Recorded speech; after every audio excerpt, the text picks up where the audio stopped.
കർണാടകയിലെ ഷിരൂരിൽ മണ്ണിടിച്ചിലിൽ കാണാതായ കോഴിക്കോട് സ്വദേശി അർജുനായുള്ള തിരച്ചിൽ ഇന്ന് ഗംഗാവലി നദിയിൽ നിന്ന് ലഭിച്ച സിഗ്നൽ കേന്ദ്രീകരിച്ച് സോണാർ പരിശോധനയിൽ സിഗ്നൽ ലഭിച്ച സ്ഥലത്ത് നേവി തിരച്ചിൽ നടത്തും. 60 അടി താഴ്ചയിൽ മണ്ണ് മാന്താൻ ശേഷിയുള്ള ഭൂമെഷിന്റെ സഹായത്തോടു കൂടിയായിരിക്കും തിരച്ചിൽ നടത്തുക. റിട്ടയർഡ് മേജർ ജനറൽ ഇന്ദ്രപാൽ ഇന്ന് ദൗത്യ സംഘത്തിനൊപ്പം ചേരും. സന്തോഷുണ്ട് സംഭവ സ്ഥലത്തു നിന്നും കൂടുതൽ വിവരങ്ങളുമായി. സന്തോഷ്, കഴിഞ്ഞ ദിവസമാണ് ഇത്തരത്തിൽ ഗംഗാവലി നദിയുടെ സമീപത്തു നിന്നും സിഗ്നൽ ലഭിക്കുന്നത്. അത് കേന്ദ്രീകരിച്ച് ഇന്ന് അന്വേഷണം തുടരുമെന്നും തിരച്ചിൽ ആരംഭിക്കുമെന്നും ഇന്നലെ തന്നെ അറിയിച്ചിരുന്നു. ഏറ്റവും പുതിയ വിവരങ്ങൾ എങ്ങനെയാണ്? തിരച്ചിൽ ആരംഭിച്ചിട്ടുണ്ടോ? ഇപ്പോൾ തിരച്ചിൽ ആരംഭിച്ചിട്ടുണ്ട്.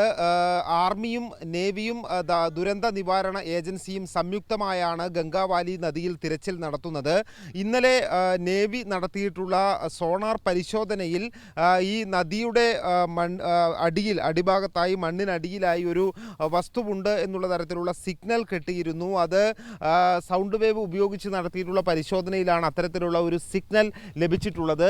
ആ ഭാഗം കേന്ദ്രീകരിച്ചുകൊണ്ടുള്ള തിരച്ചിൽ തന്നെയാണ് ഇന്ന് നടക്കുന്നത്. അതേസമയം തന്നെ ഇന്ന് ഈ 60 അടി താഴ്ചയിൽ മണ്ണ് മാന്താൻ കഴിയുന്ന ബൂം സംവിധാനം എത്തിക്കും എന്ന് പറഞ്ഞിരുന്നു. പക്ഷേ നമുക്കിവിടെ അത് കാണാൻ കഴിയുന്നില്ല.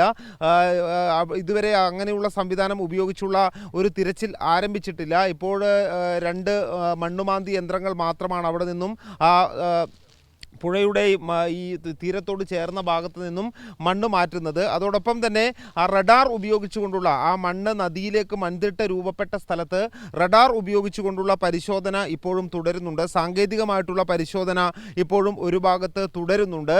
അതോടൊപ്പം തന്നെ സ്കൂബ ഡൈവേഴ്സും ഈ പരിശോധന നടത്തുന്നുണ്ട്. ഏതായാലും തിരച്ചിൽ ഇപ്പോഴും പുരോഗമിക്കുകയാണ്.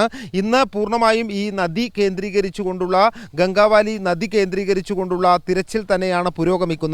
ഏറ്റവും പ്രധാനപ്പെട്ട കാര്യം, ഈ തിരച്ചിലിന് ദൗത്യത്തിന് പലപ്പോഴും തടസ്സം നേരിടുന്നത് കനത്ത മഴയും അതോടൊപ്പം തന്നെ ഗംഗാവാലി നദിയിലെ അടിയൊഴുക്കുമാണ്. ശക്തമായ ഒഴുക്കാണ് ഗംഗാവാലി നദിയിൽ ഉള്ളത്.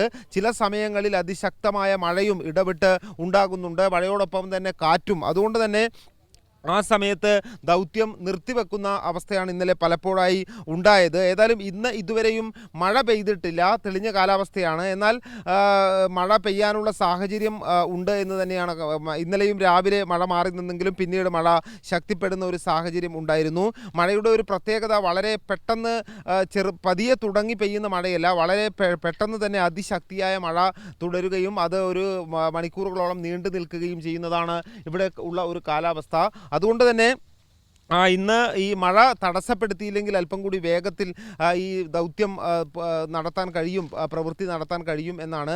ഏതായാലും ഇന്നലെ ഉണ്ടായതിന് സമാനമായിട്ടുള്ള ഒരു തിരച്ചിൽ തന്നെയാണ് ഇന്നും കാണാൻ കഴിയുന്നത്. ഈ മണ്ണ് കൂടി നിൽക്കുന്ന ഭാഗത്ത്, മണ്ണിടിഞ്ഞു വീണ് നദിയിലേക്ക് വന്ന ഭാഗത്ത്, റോഡിനോടും നദിക്കും ഇടയിലുള്ള ആ മണ്ണ് അടിഞ്ഞുകൂടിയ ഭാഗത്ത് പരിശോധന നടത്തുന്നുണ്ട്. അതോടൊപ്പം തന്നെ തീരത്ത് നിന്നും ഏതാണ്ട് ഒരു 100 മീറ്ററോളം വരെ മണ്ണ് ഇങ്ങോട്ട് വീണ് മൺതിട്ട രൂപപ്പെട്ടിട്ടുണ്ട്. ആ ഭാഗത്ത് കേന്ദ്രീകരിച്ച് അതിൻ്റെ മുകളിലും, ആ മൺതിട്ടയുടെ മുകളിലും പരിശോധന നടക്കുന്നുണ്ട്. റഡാർ സംവിധാനം ഉപയോഗിച്ചുകൊണ്ടുള്ള പരിശോധന നടക്കുന്നുണ്ട്. ഏതായാലും ഇപ്പോൾ തിരച്ചിൽ പുരോഗമിക്കുകയാണ്. ഇന്നലെ വൈകുന്നേരം തിരച്ചിൽ അവസാനിപ്പിച്ചതിന് ശേഷം ഈ കാർവാർ MLA സതീഷ് കൃഷ്ണ സെയിൽ മാധ്യമങ്ങളെ കണ്ടപ്പോൾ പറഞ്ഞത്, ഈ 60 അടി താഴ്ചയിൽ മണ്ണു മാന്താൻ ഉപയോഗിക്കുന്ന ബൂം സംവിധാനം രാത്രിയോടുകൂടി ഇവിടെ എത്തും, രാവിലെ മുതൽക്ക് തന്നെ അത് ഉപയോഗിച്ച് പരിശോധന നടത്തും എന്നുള്ളതായിരുന്നു. എന്നാൽ അത് ഇപ്പോൾ നമുക്ക് ഇവിടെ നിന്ന് കാണാൻ കഴിയുന്നില്ല. അത് എത്തിച്ചിട്ട് അത് ഉപയോഗിച്ചുള്ള മണ്ണ് മാന്തുന്ന പ്രവൃത്തിയിലേക്ക്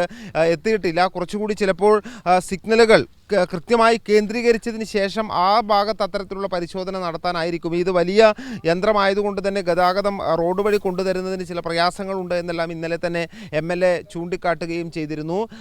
അതോടൊപ്പം തന്നെ ഇന്ന് NDRFിനൊക്കെ നേരത്തെ നേതൃത്വം വഹിച്ചിട്ടുള്ള റിട്ടയർഡ് മേജറായിട്ടുള്ള ഇന്ദ്രപാൽ ഇന്ന് ഇത് ഈ സംഘത്തോടൊപ്പം ചേരും എന്നറിയിച്ചിട്ടുണ്ട്. ഇതുവരെയും ഇവിടെ ഈ ദൗത്യ സംഘത്തോടൊപ്പം ചേർന്നിട്ടില്ല. അല്പസമയത്തിനകം തന്നെ എത്തും എന്നാണ് കരുതുന്നത്.